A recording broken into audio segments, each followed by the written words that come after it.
Vampire the Masquerade Bloodlines starts off with your character bringing home a special friend for some special fun.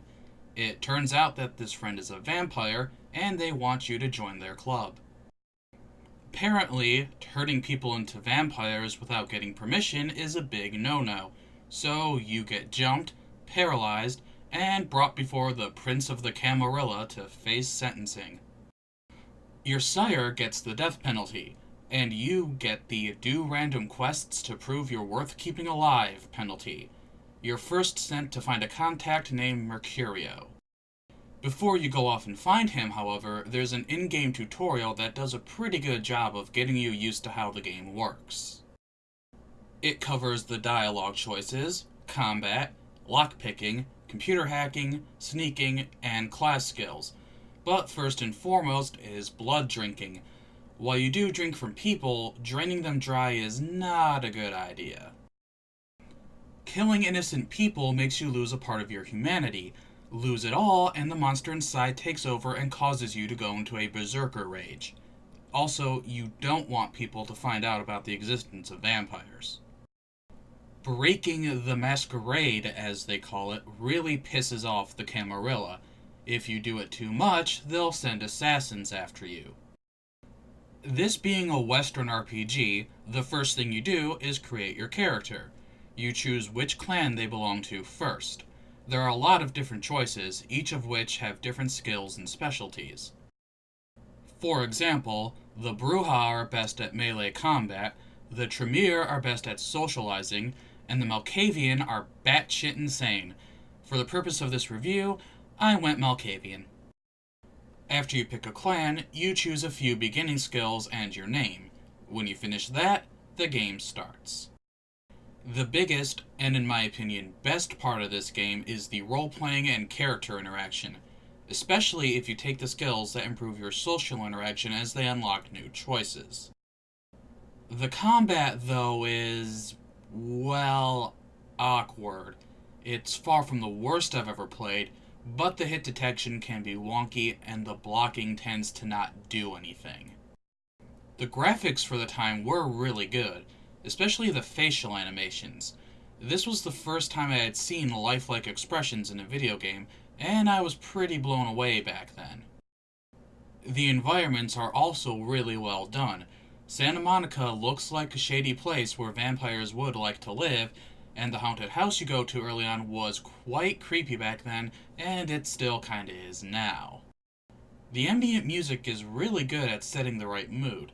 Again, using the haunted house as an example, the music is very creepy and helps set the tone that the place is indeed haunted.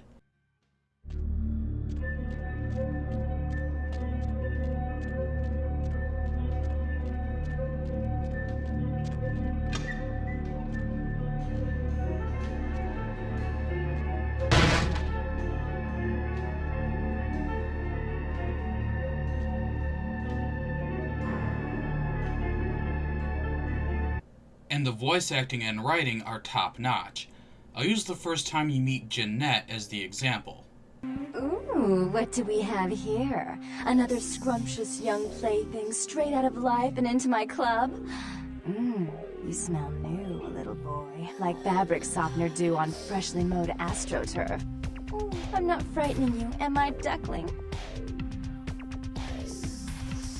What? Oh my, a Malkavian. This ought to be absolutely delicious. Two minds as crazy as ours, and who knows just what might happen. Oh, but you've got it bad, little boy. Not sure exactly what is real and what isn't? Jazz, let's see. Isn't that a two-faced Roman god? Of course, you're right. You just happened to meet the prettier face first. For those who don't know, Bloodlines is the second Vampire the Masquerade video game. While the first was decent, it bombed in sales. So in an attempt to salvage the series, the license was handed over to a different developer. Relative newcomer Troika Games was given the license. This was only the third game they had ever made, but sadly would be their last. Troika did a great job with almost every aspect of the game, save one thing. Upon release, this game was a buggy mess, in a real bad way. There were game-breaking bugs at nearly every turn. Because of this, initial sales bombed hard. Troika had to shut down after this one, although I'm not sure if this is because Troika didn't have good bug testers, or if Activision rushed them, as Activision is known for doing. However, fans did not give up on this game.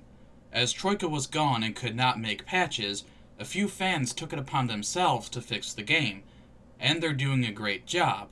In fact, the latest patch of 7.9 was released just last week. In fact, over the past 2 years, I've done several playthroughs of the game, and didn't encounter a single bug. Much better than at release, when I couldn't get past the tutorial without crashing. So, overall, this game is a great example of what RPG storytelling and character interaction can be.